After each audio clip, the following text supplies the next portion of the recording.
অনেক মানুষ এমন আছে যার নিজের সম্মান নেই, যার কারণে অন্যকে সম্মান দেওয়া সে বোঝে না।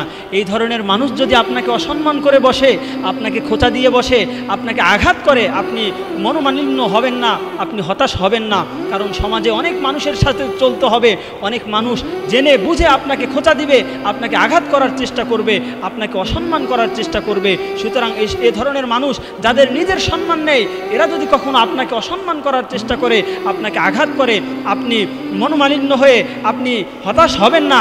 যাদের সম্মান নেই তাদের কথায় আপনি কষ্ট পাবেন না, বরং আপনি অটল অবিচল থাকুন এবং আপনি নিজের উপর আস্থা রাখুন। কারণ আপনি যোগ্য মানুষ, আপনার যোগ্যতা রয়েছে। মানুষ হিংসার কারণে আপনাকে সম্মান করতে চায় না। আপনি ঠিকই, যারা সত্যিকারের সম্মান বোঝে, যারা সত্যিকারের মর্যাদাবান ব্যক্তি, তারা আপনাকে ঠিকই মর্যাদা দিবে, তারা আপনার কদর করবে।